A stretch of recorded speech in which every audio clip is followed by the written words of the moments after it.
Oh.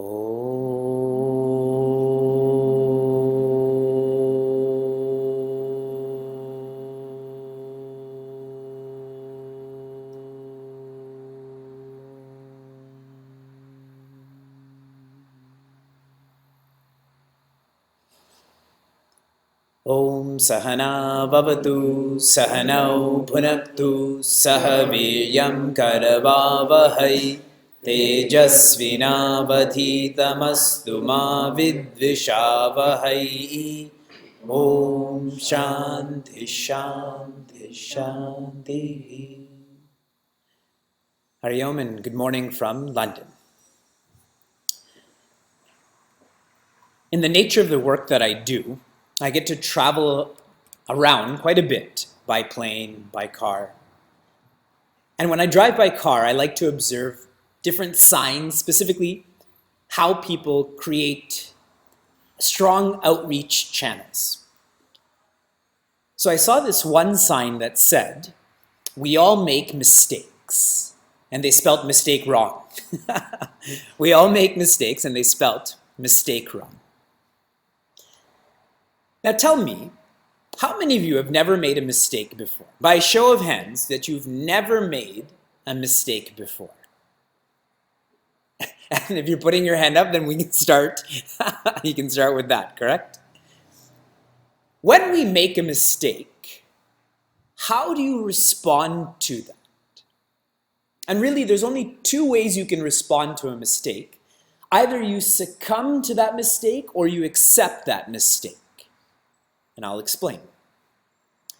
When we succumb to a mistake, what that means is, this is who I am, and I'm not going to change. That is succumbing. Accepting is, this is who I am, and I'm going to try to change. Yes? So if you think of today, if you think of this past week, how did you respond to a mistake? As we go about today's class, Bhagwan Rama is going to meet Valmikiji. Now, the people in this room I know quite well, and actually in all of the rooms I know you quite well. I don't think anyone has made mistakes like Valmikiji. In fact, his name wasn't Valmikiji, it was Ratnakara. Yes? And now visualize that Bhagwan Rama is going to meet Valmikiji. So whenever it comes to making a mistake, to remember that Ratnakara got a chance to meet Bhagwan Rama, that we shouldn't succumb, we should accept. This is who we are, and grow from there. Now for many, and in this room there's some people that I've not met before, whenever we think of Ramayana, we just think of a katha. This is a story, like Lord of the Rings, like Harry Potter. Valmikiji is soon going to answer a question of Bhagwan Rama. Bhagwan Rama asks, I'm living in the forest, but where should I live specifically? And Valmikiji answers, there's 14 places you can live. And the first place he says that you can live is in the hearts of those people whose ears are like oceans.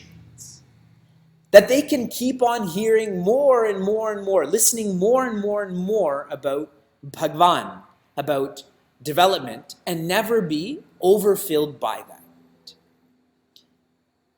And Puja Swami Tejamananda, when he taught us this, said, if you want to make this more than a katha, then start to be steady with your listening of Ramayana. And that steadiness will naturally evolve to sincerity, where this will be more than a story then. This will become a map for us to go from Ratnakara to Valmiki. Okay? Now a brief review of last week. Right now, Bhagwan Rama, Mother Sita, and Sri Lakshmana are moving through the forest, trying to find a place to live, because they can't live in a kingdom, they can't live near a kingdom either. And Bhagwan Rama is following his dharma, no? His father told him that you can't be the king. His father said that you have to wander. So he's following his dharma. And when Bhagwan Rama is asking the rishis, where should I go? Where should I stay? Who is he really asking for? He's asking for us. Because these rishis say that you should follow this path. You should live like this. They're really teaching us how we can be free of the forest of samsara. And three weeds that grow in this forest of samsara is fear of what? Death. Fear of unknown. Fear of sorrow. If we are focusing on God, if we're focusing on development, we will grow out of these fears. I was recently having a conversation with some people that if you remove the Vedanta, if you remove the development part from our itihasas, from our history, then these are just stories then. We learn about the world, we become more worldly, but we don't grow from this. So it's most important. The most important part of Ramayana is the Vedanta part. The last portion that we studied last week was describing how Bhagwan Rama is walking. Bhagwan Rama is in the front. Who's in the middle? Mother Sita. And who's in the back? Sri Lakshmana. And as long as Sri Lakshmana, who represents us, is following Mother Sita, who represents Maya, or creation, and Maya or creation is following Bhagwan Rama, who is Brahman, no problems.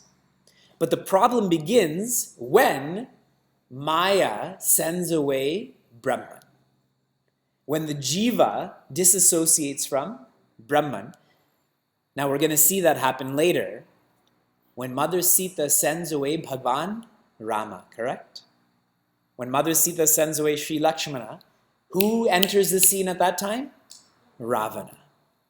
And what this means for us, the example that Swami Tejomayananda gave, see, if you earn your wealth, if you earn your living dharmically, if you go to school and study well and do well in school, then there's no fear there. You earn that money well, you studied well. But if you do this adharmically, you cheat on a test, you plagiarize, or you were corrupt in your job interview or how you're engaged in your processes, doesn't fear kick in there then? That's where the problem is. When we send away this dharma, we need to save ourselves from self-persecution by making sure that we're aligned with that Maya that's leading us to Brahman. We're following that path that's leading us to ourselves. Okay? So I said Bhagwan Rama is going to meet Valmiki-ji. With that in mind, I'm on Chaupai, the 128th section of Chaupais. That's the 128th section. The second sentence, the first line. 128, second sentence, first line. Goswamiji says, Sunahu Rama Abba Kahu Niketa Jahan Basahu Siya Lakhana Sameta. Bhagwan Rama meets Valmiki-ji and says, where should I live in the forest? Because you've been living here. So Valmiki-ji says, listen, Rama, I shall tell you where you can live along with Sri Lakshmana and Mother Sita. He's reached Valmiki-ji's ashram. He's asking where he should live. And Valmiki-ji begins to share that there's 14 places that you can live. Now, what's significant about the number 14? How many years does Bhagwan Rama have to be in the forest? 14. So Valmiki-ji is saying that for every year, you can live somewhere else. You know, it's like living in Europe. Every year, every week you travel somewhere else. You go to Austria, you go to Poland, you go to Germany. So he's about to share 14 different places in the forest he can live. Now tell me, Another place where you see the number 14. 14 lokas. 14 lokas. There's 7 hells and there's 7 heavens. But in Vedanta, we don't just say loka as a dimension. What does loka mean? Loka means a field of experience. So your dream is a loka. Being angry is a loka. Being awake is a loka. Valmiki answers not just about different places in the forest or different lokas. He goes on to share, and this is a huge subject. Weeks of discourses can be just on what these 14 places are for Bhagwan Rama to live. But essentially, Valmiki says, you can live wherever kama is not there. What does kama mean? Desire. Where there's kama, who can't be there? Rama. Desire means I am unhappy. Rama means I am happy. If Rama is there, if you're happy, then how can you have desires? We just chanted, idam na mama. Swaha, that what I'm doing is for Bhagwan's prityartham. It's not for my desire. So where there is no kama, Rama, you can live there. But again, Valmiki is guiding us. Desire is the enemy of someone who is Vivekji. A Vivekji person, someone who knows their priorities, they know their priority is not to get good grades only, not to have a big house only, not to be powerful only, but it is to be happy. That's a Vivekji person. But for someone who doesn't know their priorities, then kama is not really an enemy, correct? Desire is just part of who they are. So implicitly, Valmiki is saying for a thinking person cannot live with desire because desire will keep on tormenting them. So what do we do about desire? Valmiki says we have to bring more and more and more of Bhagwan into us. The more Rama there is, the less kama there is. And he specifically says you have to bring, or Bhagwan Rama should live in the hearts of those. He should live in the hearts of those people whose whole being is focused on contentment. Now, the 14 parts that make up our being are the 5 organs of perception, which are hearing, feeling, seeing, tasting, and smelling. 5 organs of perception.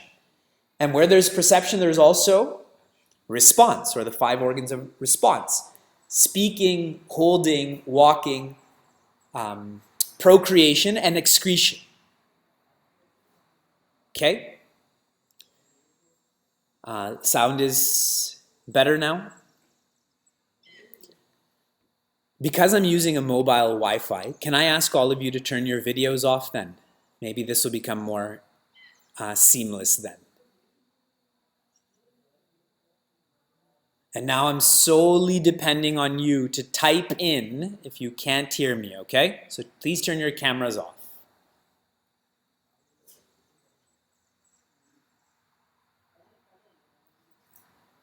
Okay, audio's fine right now? Cleveland, can you hear me? Yes?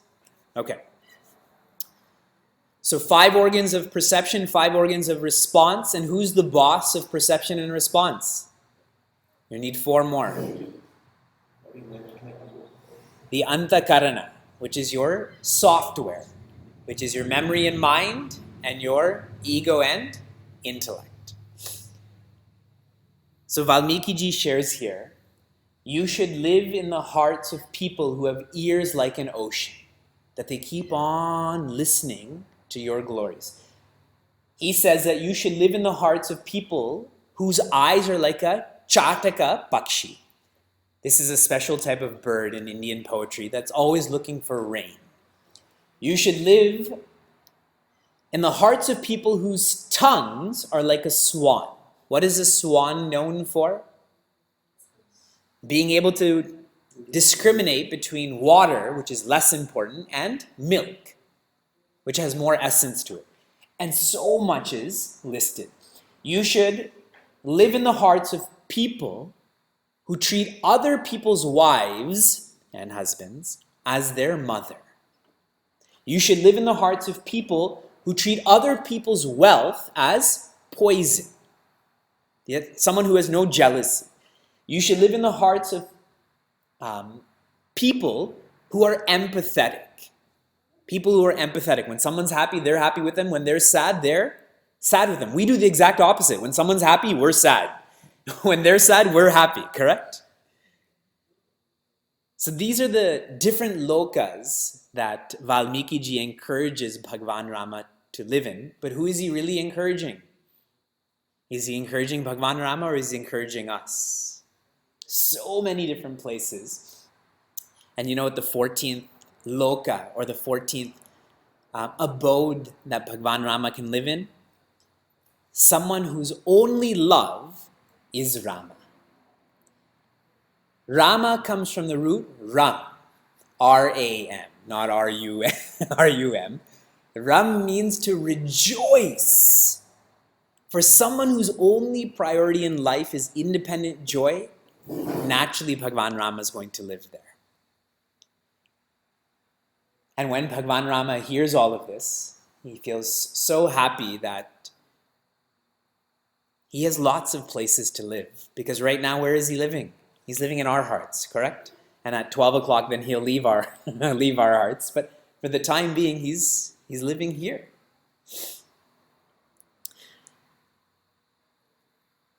Valmiki ji shares all of this poetry, and then he tells Bhagwan Rama that you should go live in. Now, we'll do a brief review here. Where are the places that Bhagwan Rama has visited so far? He's gone to the Tamasa River. That's where they halted for their first stop. Then Shringaverapura. Shringaverapura is where they met Guha. That's where they met Kevat. They had to cross over the river. Then they just went to Prayaga. We studied that last week. This week they've reached Valmiki ji's ashram. So now where are they going next? Chitrakuta. They're going to this special mountain.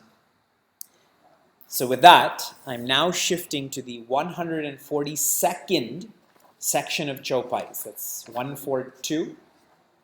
I'm going to read the second line and the second sentence, the second line. So the second line of the second sentence on Chopais 142. Kahehu Rama Bana Gavanu Sahava Sunahu Sumantra Avada Jimmy Ava.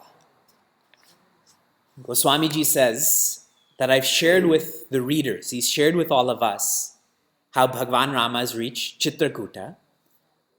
But now he has to share, he's going back to Sumantra. Who's Sumantra? Raja Dashatha's minister. When Bhagwan Rama went on, he sent Sumantra back to Ayodhya. But Sumantra's responsibility was to bring Bhagwan Rama and Mother Sita and Sri Lakshmana back. But none of them said that we're coming back, that we're going forward. What happened to Sumantra? When Bhagwan Rama said that, Sumantra actually just stayed there. He didn't follow Bhagwan Rama, but he didn't go back to Ayodhya because he was thinking about how it would be returning to Ayodhya by himself, how it would be sharing that news with everyone. So Goswamiji says that Guha was also told to go back. When Guha goes back to his village, he sees Sumantra still there. And he sees Sumantra and describes him as death. You know, if you've seen in Halloween images, death is like a skeleton with that sickle or whatever death has. That Sumantra looks like that he hasn't taken any food since Bhagwan Rama left. He hasn't drank anything since Bhagwan Rama has left, and all he's doing is crying. no intake, just exhausting himself, and Guha's in the same condition. They just can't drink. They can't eat.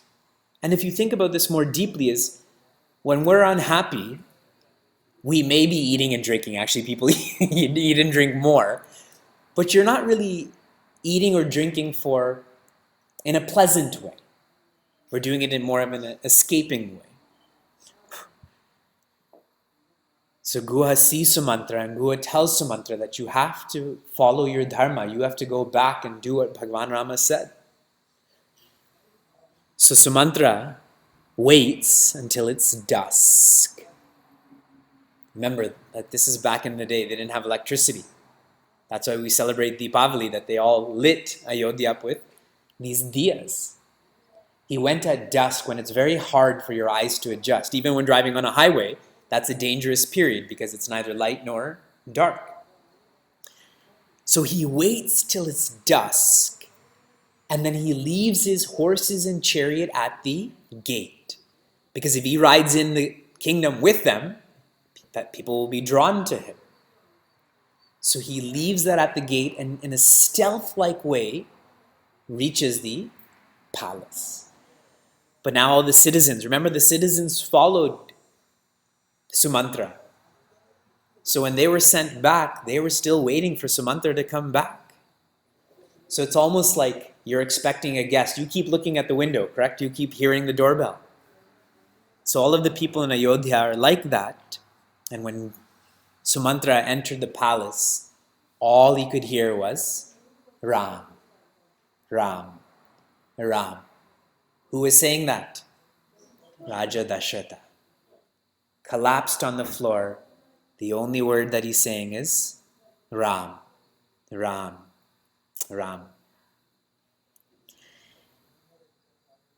And we know what will happen next, but I don't want to get into that right now.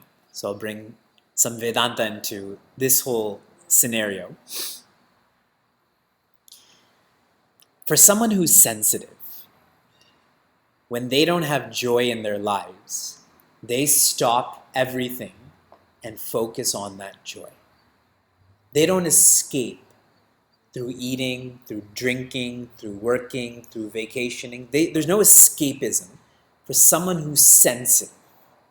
For someone who's not sensitive, then there's perpetual escaping through alcohol, through drugs, and on and on and on. But with Sumantra, with Guha, it showed that they were missing that joy, and they were finding ways to bring that joy back.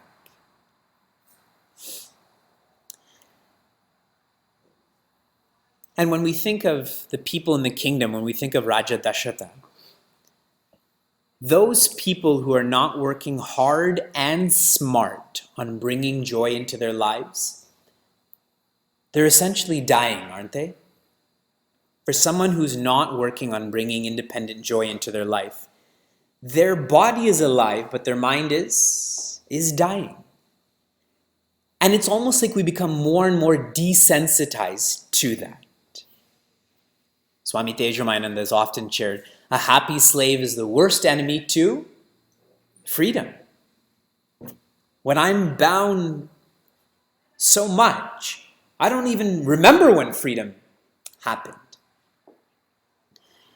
Sheila and I recently watched a really fun movie on Netflix called Pele. Have any of you seen the Pele movie? Pele's the greatest football player who ever lived. Definitively. Football here meaning soccer. He's won 3 World Cups. He has the most goals in international soccer. The International Olympic Committee has named him the Athlete of the Century. And this movie is sharing how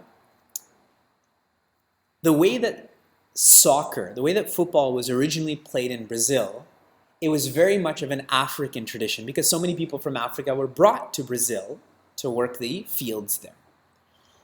But the European influence came into Brazil too, and the European influence was trying to change the way that they played football. But it wasn't natural to them, so they weren't coordinated individually or as a team. And Pele's father Pele's recruiter, Pele's co-teammate, whenever Pele was confused, they would always say, be who you are. Unleash your potential. And that's how Pele became who he is. But as long as he wasn't being who he is, he wasn't working hard or smart to, find who he can be, he was on the team, but he wasn't on the team. Very much like us. Body is alive, but mind is dying. So work hard and smart. Be like Pele. Which Vedanta class would you ever go to where the message would be like Pele? We will find next week that Raja Dasharatha will physically die also. And yes, he cared a whole lot for Bhagwan Rama, but remember, Bhagwan Rama came home and the queens got to see him, his sisters-in-laws got to see him, the citizens got to see him. So for us too, don't succumb to your present condition. Accept who you are and change.